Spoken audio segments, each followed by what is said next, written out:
One of the great things about being a lean, agile startup is the ability to move and change quickly as the market shifts. Most of the time, it's how the company adapts to shifting market conditions that determines its success. Today, we're talking with a company that went through a major effort to refocus the company on solving the problems their customers are struggling with. So stay tuned.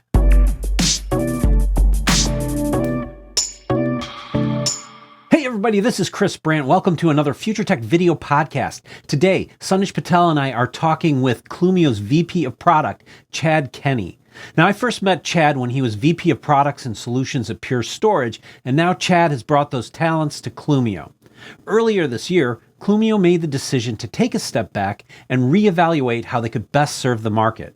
And Chad was one of the architects of this effort. He is here to tell us how they were able to identify important gaps in this rapidly shifting market by listening to the customer. And he's going to tell us how Clumio adapted to solve those challenges. Welcome, Chad. Thanks so much for having me. Well, thanks for being on. I'm excited to hear about this. I mean, because Sandesh and I are always big fans of interesting business stories and business strategy stories, and I think this is a really important one because we've talked to a lot of companies, that are in a strange place, and they have a challenge with product market fit, and that pivot is sometimes very hard for companies to do. But before we go there, could you just tell me just a real quick bit about Clumio and who you guys are? Yeah, awesome. So Clumio is a backup as a service offering built for the public cloud, from the cloud up.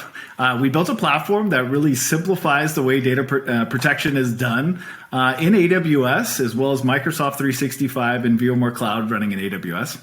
The goal was really to kind of allow someone to have a single platform, give them the ability to be able to scale to any size enterprise, give them fast, granular recovery, the ultimate ransomware protection, and do so by providing a whole bunch of great visibility in one common platform. And so we started off, kind of focused in on this effort and have kind of evolved that as the customer's demands have increased and focused us in the right direction. You guys, when you started off, you were more of an on-premise solution. I mean, you kind of did both, but you were kind of focused more on-premise, and of course, this was in the way past, in the days before the pandemic, like 1 million years ago.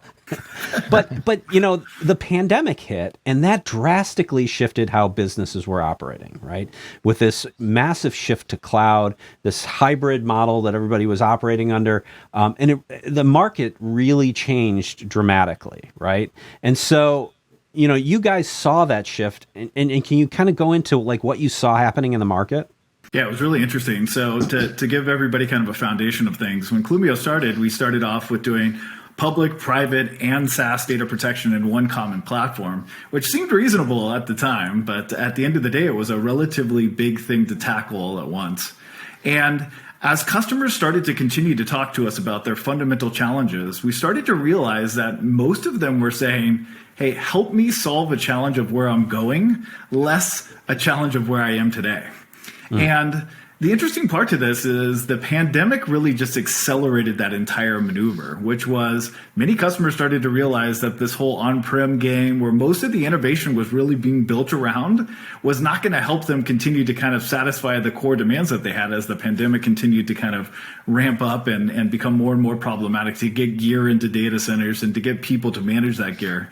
And so cloud-based solutions just became much more predominant, and there's a huge gap there. Everybody was telling us, there's no solution for this. My team is literally going to go build their own data protection solution unless somebody else builds it. And so the competence of, we know how to build in the public cloud, we know how to build these types of solutions. It's now just a matter of really focusing in to understand that core challenge of customers.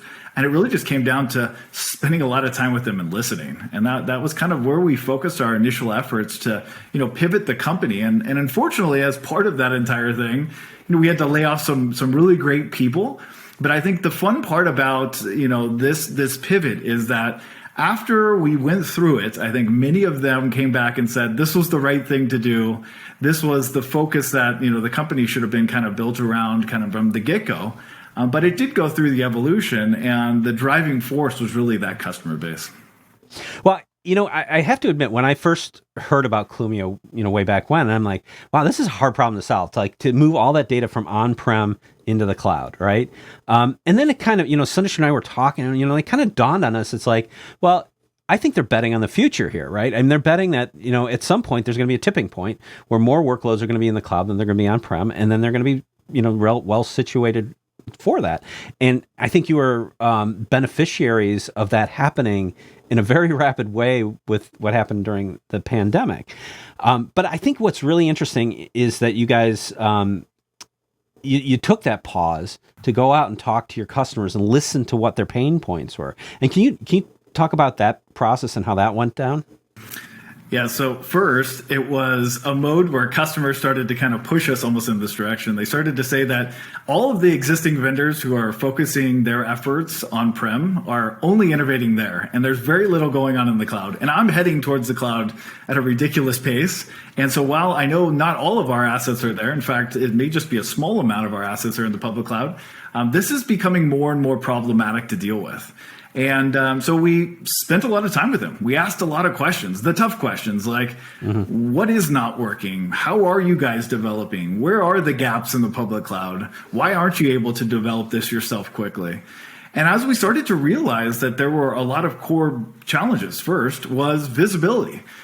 We created a product called Clumio Discover really to solve a challenge, which was I cannot see across all my accounts to figure out if I'm vulnerable, if I'm overprotecting, underprotecting, what my total cost basis is, how many total assets there were. It was almost a funny one where you would ask customers like, what's your total capacity footprint in EC2, EBS, or RDS? And they'd say, I have no idea. And so just that lack of visibility was almost comical. And so we built that one first to really help solve that challenge. Next is that I can't restore things fast. I need granular recovery. It takes hours, not minutes. And so we started to focus in on where could we add value? Where could we index data? Where could we catalog data? Where could we build workflows that change the way people did this altogether? And an example would be, in RDS, we built in direct query capability on an RDS instance that's not running anywhere. And it allowed customers to do direct record recovery without having to go restore the entire RDS database and then go find something to go query it and then pull those records down. And so we found every possible angle that could add significant value to the experience that an enterprise was going through in their move and be able to support them broadly. And so we started getting into customers who had thousands of accounts, and they were trying to figure out a different methodology for each team or allowing them to try to do it. And the game is they really needed to be able to have consistency, compliance. Like everyone needs to deliver on the same kind of, business requirements. And that was just a humongous gap that just wasn't really being satisfied. And I think the next big thing that drove like a massive amount of traction was ransom attacks increased dramatically during the pandemic, which drove this whole need for ransomware protection. And we had the best possible solution. We were actually the only one air gapping data outside the customer's environment, which allowed us to really highlight the fact that we had built a platform versus just an orchestration engine, which was the kind of bare minimum that most people had delivered in the public cloud in the past. When people first went to the cloud, they just kind of thought all those pieces were there and that it just was really easy. Just back this up, snapshot this, do whatever, and it'll all work out, right? But there's huge gaps, in the cloud. And I got to imagine that was a big aha moment for you when you started going, oh, wow, here's something we can do. Yeah, it seemed like everything was back to the ultra basics. It was like recovery was at an instance level only, and there was no visibility, or it was do it at a service or account level. And the whole mode of operation in the enterprise was total centralization around IT, right? Like everybody realized that IT was managing their data and taking care of it. When you went to the cloud, everything got massively decentralized, which increased velocity dramatically for innovation, which was great. The problem was the enterprise no longer really managed their data. They allowed the teams to really kind of manage it themselves. But the last thing they wanted to do is get in the way of them from innovating fast and getting that great velocity in the cloud. And so what Clumio did was kind of partner with the CISOs and the security officers and the cloud operations teams to provide a solution that didn't get in the way. All it did was add value to ensure data was actually protected correctly, and did so in a very consistent and compliant manner that was highly secure. And that ended up being really a big mode of operation that people were looking to get into. They just couldn't get from the public cloud natively. So you identified this hole in the market, right? And you're like, well, we can build something that's going to be a really good fit for this market, but it's going to be really painful.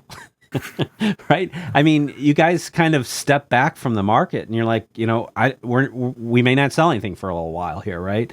And we're going to kind of refactor this and come back with something that's a little bit different, right?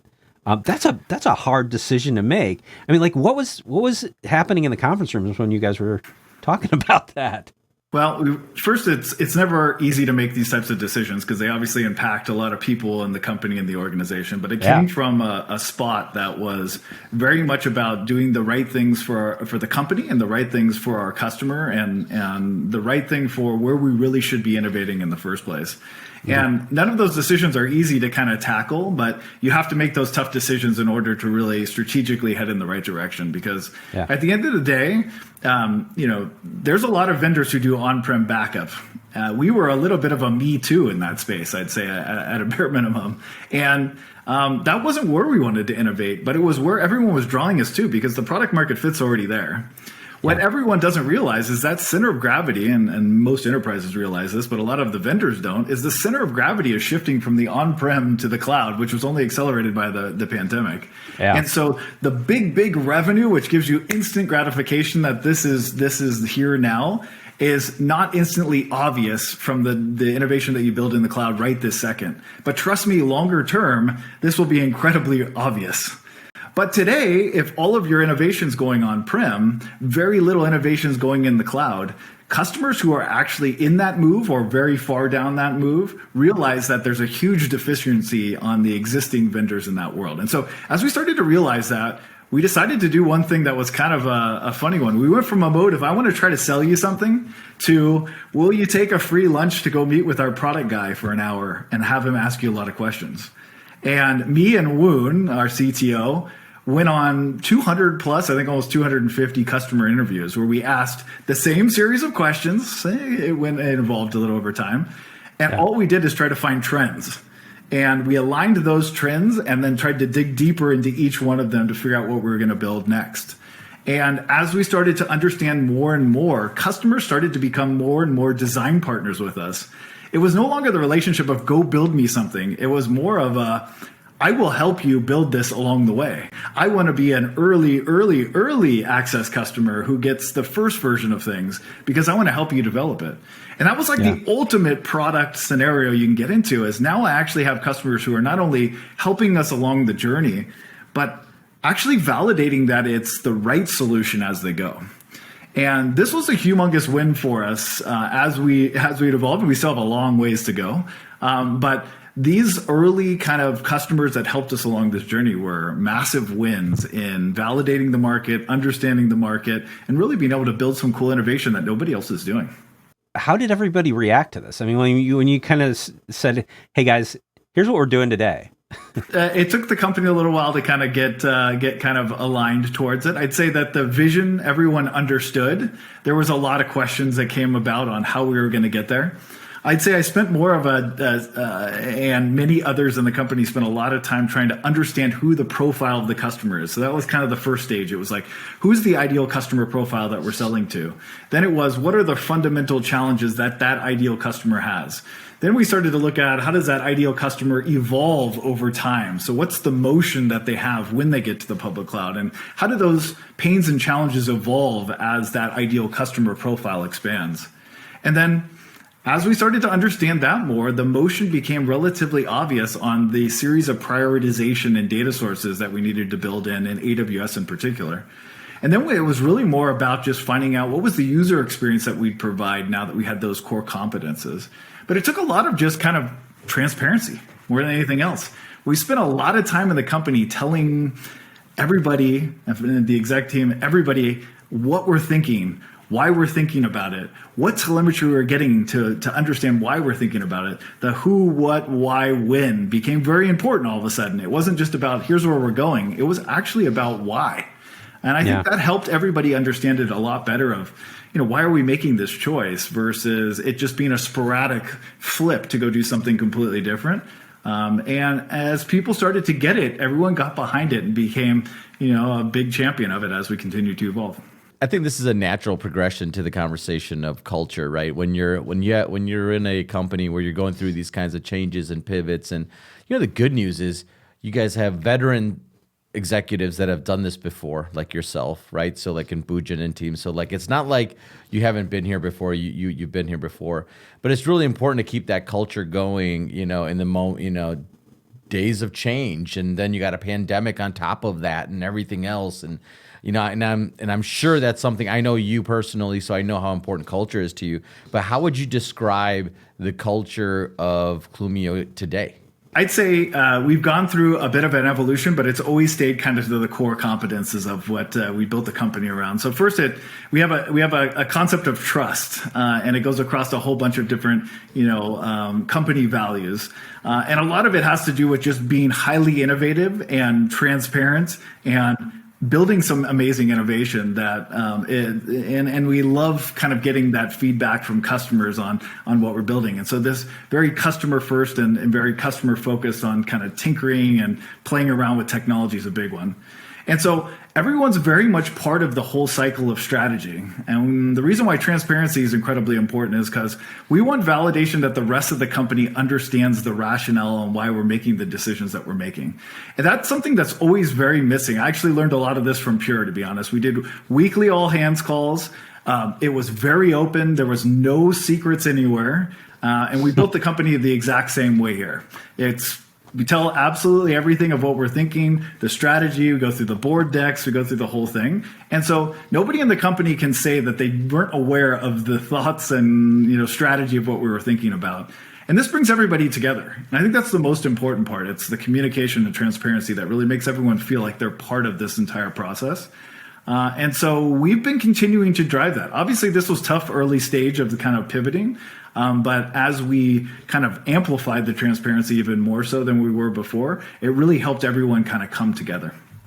Yeah, there's the why, right? Everyone is always talking about the why. And since you have an 8-year-old and a 4-year-old, this I use this with my kids, right? When I'm trying to teach them something, I try to at least explain to them why they should do something or not do something instead of just be like, don't eat that, don't eat candy, at night, they don't understand. We are getting into Halloween, man. So I know. Careful with that. Well, but by the way, like it works anyways, because these little runts sneak it upstairs, and they're always stealing candy up there. I don't get it. Like, are we that bad of parents? All I'm trying. Yes. So at this point, I'm like, screw it. They're gonna steal the candy, but let me explain to them why it's so important to them that. Don't eat the candy at night and brush your teeth. Like, you gotta brush your teeth. And so I would show them pictures of people, with cavities and stuff like that, right? Yeah, exactly. That's radical transparency right there. That's what exactly. And fear. Fear works with children. I don't think that's what you want in the business, but yeah. No, but I think always understanding the why and leading with the why is important, because if you want people, you don't want your salespeople and engineering folks and everyone out in the field, you don't want them to get behind something just because that's what you are doing. You want them to get behind it because they believe it, and they believe that it's important. That's the definition of culture to me. Yeah, cool. Yeah, I think too that the company as a whole has a bunch of different stakeholders within. There's not really one person who's driving one specific series of strategy, and so it keeps everybody in check to make sure we actually have the deliverables to prove that this is the right thing to do. So, like, as we take on new initiatives, one of my bigger mentors taught me you got to build the press release before you even build the product. That's really hard to do. That means you got to know like all the core values, all the big pain points, how you're going to tell the story. And if you don't have all those parts and pieces, maybe you shouldn't build it. If you don't know where you're going to differentiate, if you don't know exactly what pain you're solving, then maybe you should do some more due diligence. And so as part of the group on the product side and the executive team and the rest is really being able to kind of call each other out to say, like, are we really ready to execute on something? And that becomes a huge asset, specifically, me and my entire team, because we want people to question whether the why is valid or not. And if it's not, we should go make sure it is and spend a lot of time talking to customers and make sure it's validated before we actually go build it. Yeah, we used to say, go book the gig and then put the band together. Sort of the alternative version of that, the music version of that. So, and I think one of the things that you're talking about that's really important in a company, I've seen it so many times, is that communicating vision is so important, because if everybody understands the vision, then they can all march in the same direction without having to be told what to do. And that's really key for so many companies. Yeah, I agree. Without it, you have tons of misalignment, and it goes literally all over the place. And then everyone sees every decision being very sporadic. And I think, it has to be a continued drumbeat. This is the other thing, is like, if you do it once a quarter or once a year to say, here's our big vision statement, it seems odd to the average observer because they weren't really part of the entire evolution of what that was. And so we do weekly all hands, and we go through literally, what are we learning new? What did we hear from customers? What's working, what's not working? How this has changed our trajectory, if it has.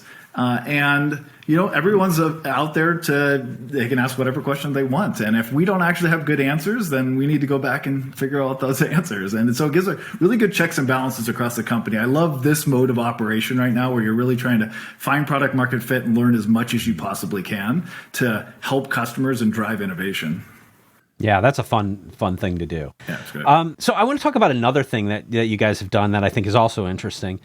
You've kind of changed the game on how you go to market too, this pivot has offered you the opportunity to introduce a lot of self-service functionality and just sort of direct-to-consumer kind of functionality, and then you can throw in the other piece of it, which is the AWS Marketplace too, right? Can you speak to how that all plays out as well? The marketplace motion actually is an interesting one, because from a product side of things, it really just added in a consistent manner for people to onboard and enables direct metering through AWS.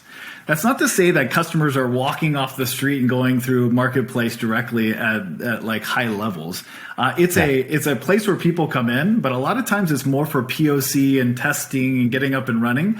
And then it's like, engage the sales team and either work through a partner, or work through the procurement methodology, size the credits, and all of these types of things that go along with it. It's rare for someone to go do the on-demand mode of operation. We have customers who do that, but it's definitely not the majority. And the nice part about Marketplace is it actually opened up this new level of consistency. So even if it's an onboarded through sales, we still, a lot of times we'll go through a consistent manner to actually do the metering and the consumption and all that kind of stuff, which helped us quite a bit. So it's probably more of opening an opportunity for POCs, for customers off the street to go test it out. But still the conversion kind of happens outside of that in many cases. Yeah, I think that's a big thing that we're seeing a lot of now. I kind of have what maybe is a slightly controversial perspective that, as everything shifts away from sort of this, packaged software and hardware kind of world that we're in into more of a SaaS economy, I see players like, AWS being able to deliver through a marketplace a lot more effectively than some of the traditional businesses and sort of the channel infrastructure that had existed in the past. And I could see, that, they're so good at fulfillment and many of those kinds of things that I see that as a big challenge to the traditional order of how, enterprise infrastructure and software gets sold, right? So it's an interesting move. It is. I'd say, though, that the channel still, I think it's an evolution. It's not a replacement whatsoever, right? If you think about what's happening here, is Marketplace allows customers to try out the technology. They still need to engage with someone to understand, like, what are the core values of it, and do I really want to consume this technology? Who's the company, and all those types of things. So there's still a big consultative approach that comes even beyond just the validation of tech. And many of our partners help through that process with customers because they're also procuring other AWS services or other solutions maybe on-prem. And the nice part with AWS in particular is customers sign up for an EDP, which they need to burn down with various different technologies. And so we'll still do partner deals that go through AWS Marketplace. So it's not that it's replacing, it's that it's a different fulfillment channel. Yeah, we're just adding value to customers to allow them to burn down the credits that they have already pre-purchased. And we've been trying to make it so that it was incredibly easy for customers to consume. So, we came up with a credit system that allowed them to use any, data source, and they can buy it ahead of time for a great discount that burns down over time. But I'd say, if anything, it just gave people new procurement vehicles to play around with in the way that they actually, bought new technology, which will evolve the way the channel interfaces with those types of technology companies. But we've been able to nail it with a lot of our partners and done quite well with it. But it is a different model than where it was before. And I think it fixes a lot of problems. Yeah, I think business is evolving, and the people who are good at it will adapt and change, much like you guys have, to this new kind of world order. And taking away some of those fulfillment and like logistical challenges may not be a bad thing. It may give the partners to the opportunity to really play the value game, right? Yep.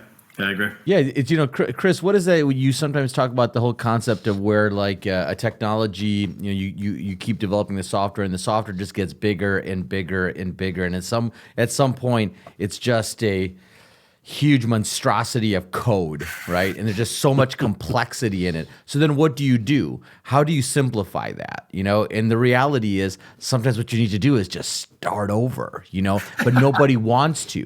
Nobody wants to, because you have this baby. So at some point you have to make that decision of like, look, we have to abandon this thing. Like, the sooner we stop doing this, the better it's going to be in the long run. But we need to stop doing this. And I feel like that's where we're at right now from a sales perspective and how we do sales. We do sales the way that we do it because the whole environment is like that. The whole ecosystem is built around it. So we kind of gravitate towards it. But it comes with so much complexity. It's a hot mess. The old system's a hot mess.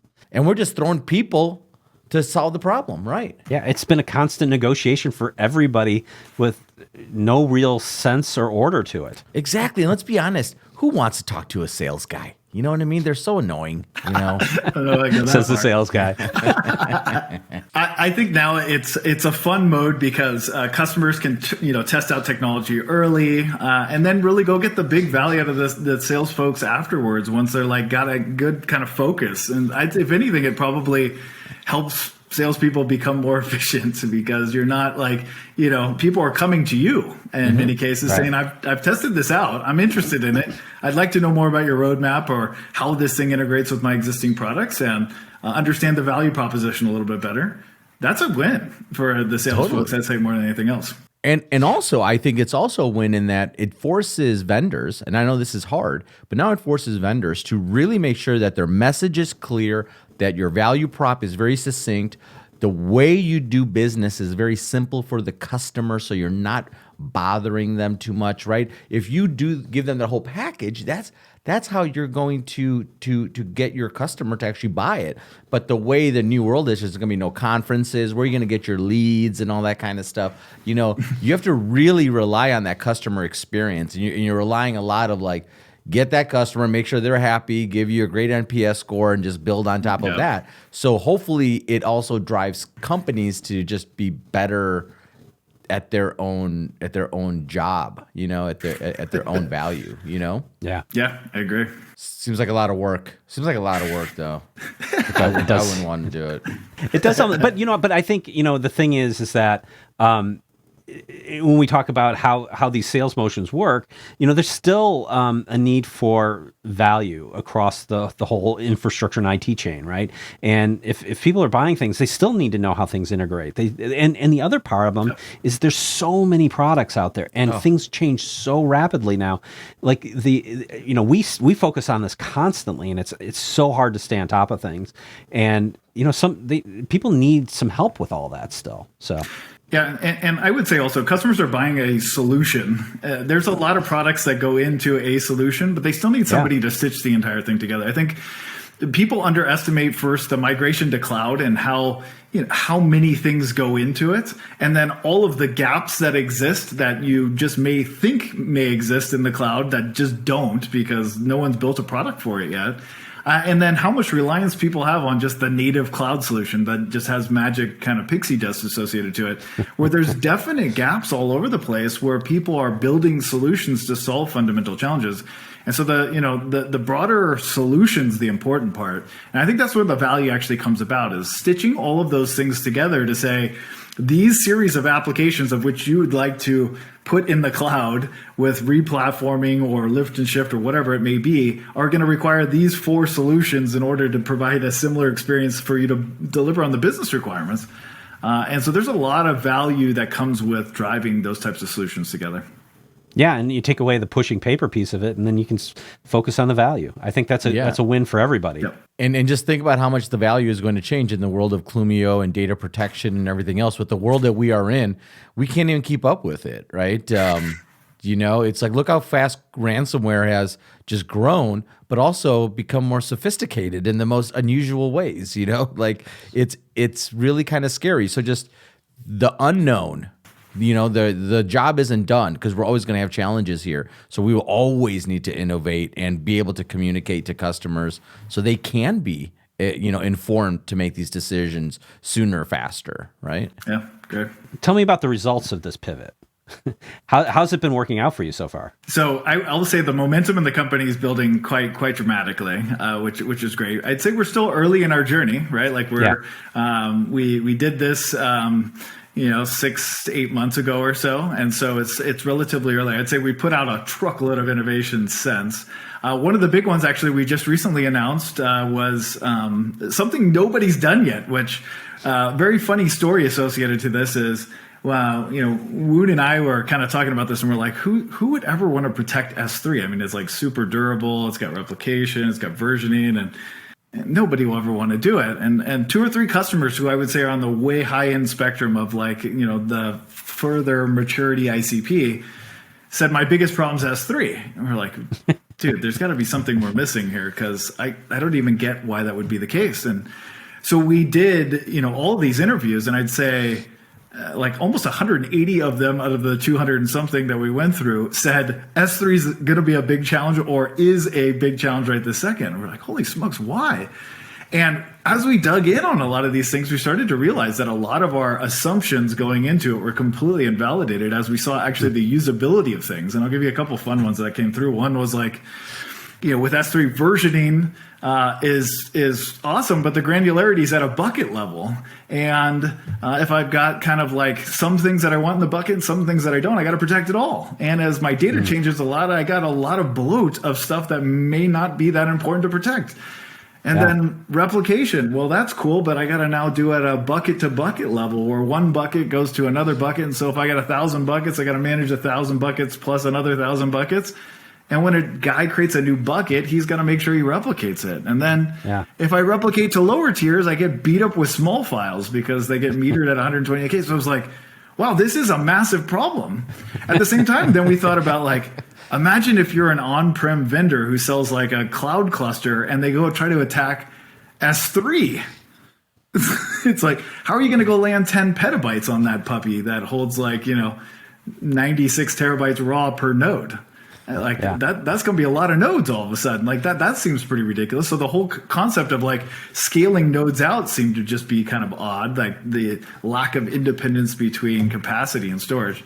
And so we're like, holy smokes, but we do this like independent compute and storage thing. We're a platform that can scale to any size environment. Like, we should build this.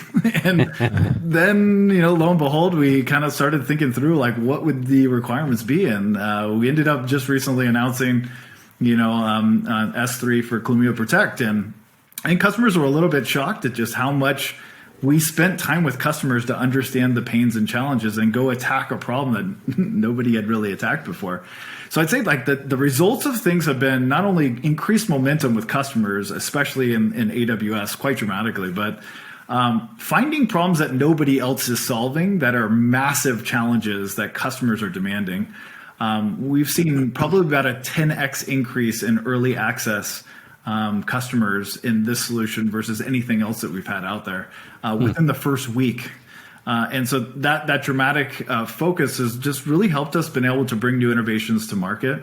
And so the results, I'd say, from a product guy, this is the best possible scenario. You get to innovate in spaces that nobody's in, and add significant value to customers, and have customers wonder, why is nobody else doing this, as we deliver great innovation. I think that's a great story, for so many companies to learn from, because, hey, listen to your customers. They're the ones spending the money. They're going to have the answers for you. It seems so simple, but it's so hard to do sometimes. Yeah, it's all too often that there's too many kind of science projects that get built into companies versus just listening to what are the core challenges you need to solve and just focus on those. Yeah, and you get to identify all new markets and keep developing. So what's next for Clumio? What do you got on the horizon?